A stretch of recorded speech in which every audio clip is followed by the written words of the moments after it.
कोशिश करने वालों की कभी हार नहीं होती और हर एक मूवी आदि पुरुष के जैसी बेकार नहीं होती। जी हाँ guys, we did it, we created the history, proud to be an Indian. India ने कुछ ऐसा कर दिया है जो अमेरिका से नहीं हुआ, रूस से नहीं हुआ, चीन से नहीं हुआ। इसरो ने कुछ ऐसा कर दिया है जो नासा से भी नहीं हुआ। सो आज की वीडियो में यही बातें करेंगे। आप सबका स्वागत है मेरे YouTube channel the unknown YouTuber पे गाइस। सो आते हैं सीधा मुद्दे की बात पे। मैंने बहुत ऐसे लोगों को देखा है जो इंडिया में रहते हैं, इंडिया का खाते हैं, इंडिया में जीते हैं, लेकिन उनका एक माइंडसेट है जो उनको बार बार ये मजबूर करता है कहने पे कि जो वेस्टर्न कंट्रीज हैं वो इंडिया से बहुत ज्यादा सुपीरियर हैं। वेस्टर्न कंट्रीज का मुकाबला इंडिया नहीं कर सकता, ऐसा बहुत लोग मानते थे। यही बात मैं उनको कहना चाहता हूं कि आज जो इंडिया ने कर दिया वो पूरे वर्ल्ड में किसी से नहीं हुआ। ये बात हिस्ट्री में नोट कर दी गई है। सो अब बात करते हैं कि ऐसा इंडिया ने क्या किया जो बाकी कंट्री से नहीं हुआ। सेकंड पॉइंट पे बात करेंगे कि इंडिया ने जो सॉफ्ट लैंडिंग की है वो चांद के साउथ पोल पे की है। वो साउथ पोल पर ही क्यों की है? वो ऐसे नहीं है कि रैंडमली कर दी। उसके पीछे गाइस एक बहुत ज्यादा वैलिड रीजन है, उस रीजन के बारे में भी बात करेंगे। सो आते हैं मुद्दे की बात पे। इसरो ने साउथ पोल पे सॉफ्ट लैंडिंग कर दी, नासा ने भी लैंडिंग की थी, लेकिन उसने साउथ पोल पे नहीं की थी। साउथ पोल पे लैंडिंग करनी ज्यादा हार्ड है, तो इसरो ने वो कर दिया जो नासा से नहीं हुआ। अभी बात करते हैं कि साउथ पोल पे ही लैंडिंग क्यों की। Why the south pole is the target. उसके पीछे एक बहुत ज्यादा वैलिड रीजन है गाइस। साउथ पोल पे कुछ ऐसे पदार्थ हैं, कुछ ऐसे मटेरियल्स हैं जिनकी वहां पे खोज हुई है, जिनकी वजह से वहां पे ह्यूमंस रह सकते हैं। Human settlement is possible on south pole guys, that's why they visited the south pole of moon. अभी हम बात करते हैं कि ऐसे कौन से पार्टिकल्स हैं वहां पे, ऐसी क्या चीजें हैं जिनके बदौलत इंसान वहां पे सरवाइव कर सकता है। तो ऐसी वहां पे दो चीजें मिली हैं जो ह्यूमन सेटलमेंट के लिए बड़ी जरूरी होती हैं। पहली चीज है आइस यानी कि बर्फ, सेकंड चीज है वाटर। सो ये दोनों चीजें, पानी, ये दोनों चीजें इंसान की सेटलमेंट के लिए, इंसान के सरवाइव के लिए बहुत ज्यादा जरूरी होती हैं। सो इन्हीं दोनों चीजों की वजह से, जो कि सिर्फ साउथ पोल पर है चांद के, इसरो ने साउथ पोल पे ही सॉफ्ट लैंडिंग की है।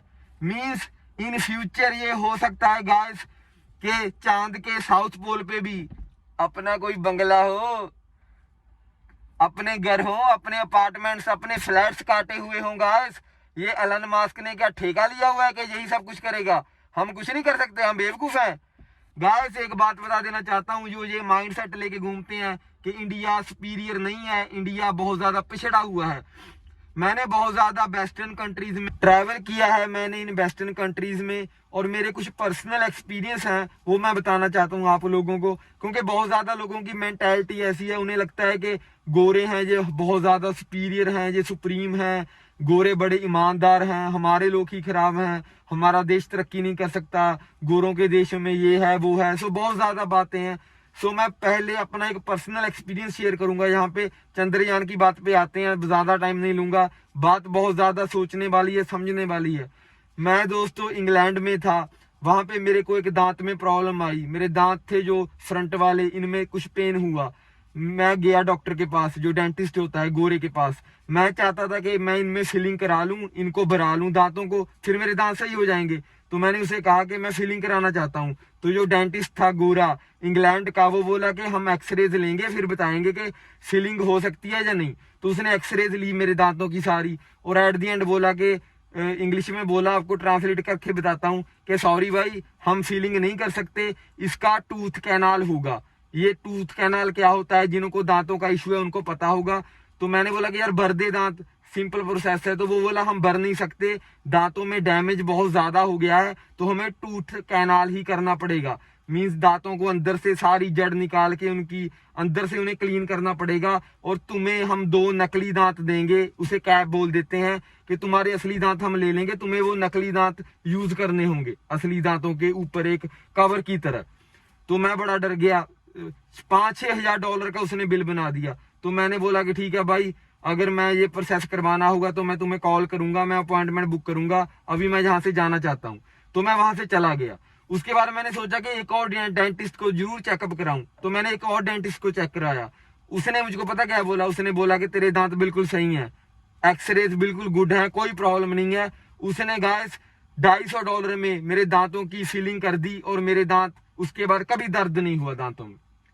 तो इससे ये प्रूव होता है कि सिर्फ इंडियन हमारे लोग ही फ्रॉड नहीं है, गोरों में भी फ्रॉड लोग हैं, गोरों में भी ये सब कुछ होता है, सिर्फ इंडिया बदनाम हम ज्यादा करते हैं। अभी दूसरा एक्सपीरियंस बताता हूँ जो मेरे दोस्त के साथ हुआ। मेरा दोस्त अमेरिका में ट्रक ड्राइवर है, वो ट्रक ड्राइव करता था, उसके ट्रक में कोई इशू आ गया तो उसने मैकेनिक बुलाया, वहां पे मैकेनिक आया, उसने अपनी सारा जो होता है ना डिजिटल कैमरा जो सेटअप मॉनिटर किया और ट्रक को चेक करने लग गया। और उसने एंड में बताया कि भाई तेरा जो ट्रक है उसमें कोई इशू है। उसने अपने मॉनिटर में वायर्स वगैरह लगाकर मैकेनिक ने बोला कि तेरे ट्रक में कोई इशू है। ट्रक गाइस वो होता है जो आगे वाला फ्रंट वाला हिस्सा होता है, पीछे वाला जो हिस्सा होता है जिसमें लोड सामान भरकर जाता है उसे ट्रेलर बोलते हैं। और बोला कि तुम्हारा ट्रेलर सही है, ट्रक में इशू है। तो उसने बिल बना दिया कि इतने पैसे दे, मैं सही कर देता हूँ, या ऐसा कुछ भी होगा फॉर्मेलिटीज उसने बोली।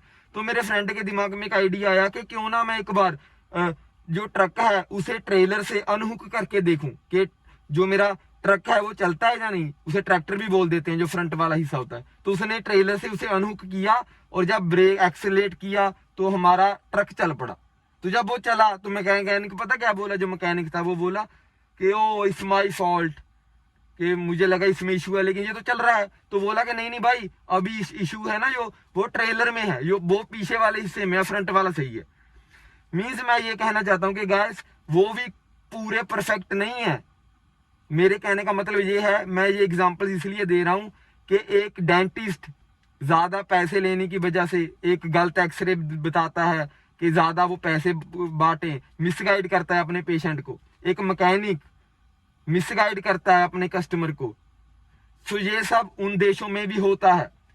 ये मैंने इसलिए बताया कि मैं एग्जांपल देना चाहता हूं कि एक ट्रक ड्राइवर से लेकर एक डेंटिस्ट से लेकर और एक बड़े, अगर हम नेक्स्ट लेवल फील्ड की भी बात करते हैं, मैंने देखा है कि कनाडा और अमेरिका इंग्लैंड में ज्यादातर जो डॉक्टर्स हैं वो इंडियन हैं।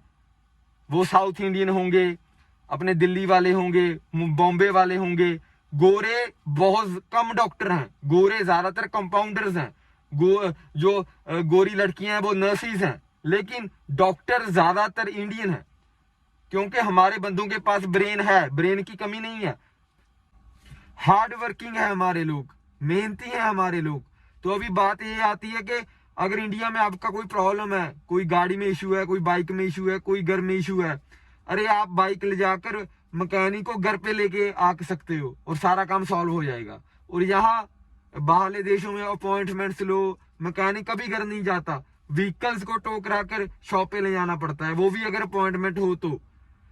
और अगर आप साइंटिफिक वे में भी देखें, जो ये साइंटिफिक रिसर्चेज होती हैं वहां पे भी ज्यादातर साइंटिस्ट जो नासा में भी काम करते हैं, बाकी कंट्रीज में, कनाडा में भी जो काम करते हैं, उनमें से ज्यादातर इंडियंस हैं। सो उनका कारण क्या है? उनका कारण ये है कि हमारे लोग जब इंडिया में काम करते हैं तो उन्हें पैकेज मिलता है रुपीज में, लेकिन ये कंट्रीज जो कनाडा है, इंग्लैंड है, यूएसए है, ये देता है पैकेज डॉलर्स में।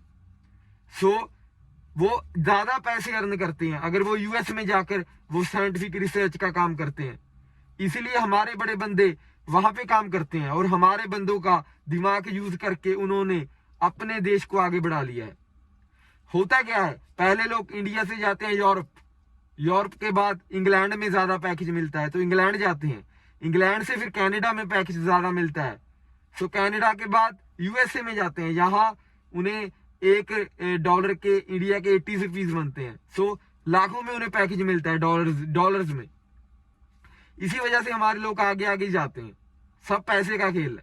लेकिन मैं ये कहना चाहता हूं कि कोई गोरा अच्छा नहीं है, कोई गोरा बुरा नहीं है, कोई इंडियन अच्छा नहीं है, कोई इंडियन बुरा नहीं है। मींस इंसान अच्छे बुरे होते हैं। अगर हम कहें कि सारे गोरे अच्छे हैं, ये बात भी सही नहीं है। इंसान अच्छे बुरे होते हैं, हम सबको मिक्स नहीं कर सकते, ये बात मैं यहाँ पे बोलनी चाहता हूँ। और एक और बात बताता हूँ आपको, बैक टू चंद्रयान आते हैं कि इसका बजट था जो वो 613 करोड़ था। वैसे बजट बहुत ज्यादा लगेगा हमें, हम जो मिडिल क्लास हैं, लेकिन भाई जितना बड़ा ये स्पेस का प्रोग्राम था ना, ये बजट बहुत ज्यादा कम है। इतने बजट की तो वो मूवी भी बनी थी ना, अरे भाई फिर याद आ जाती है आदि पुरुष, फिर याद आ जाती है हर बात पे। इतने बजट की वो भी बनी थी। सो बड़ा कम बजट है, बड़े कम बजट में ऐसा कारनामा करके दिखा दिया जो उनसे बाकी देशों से नहीं हुआ। So India is best guys. आप कौन सी भी फील्ड देख लो, अभी स्पेस में भी झंडे गाड़ दिए चांद पर जाकर। टूरिज्म देख लो, हर तरह की लोकेशन मिलेगी, ड्राई मिलेगी, स्नो वाली मिलेगी, हिस्टोरिकल मिलेगी। आपको किसी भी पोर्शन में देख लो, इंडिया हमारा बुरा नहीं है। सो अपने देश की इज्जत करो। अगली वीडियो में मिलते हैं। फिर से मेरी तरफ से सभी हिंदुस्तानियों को बहुत बहुत बधाई हो। इसरो ने जो किया है कमाल कर दिया है, और हमारे बंदे किसी से कम नहीं है। मिलते हैं नेक्स्ट वीडियो में। Love you, take care.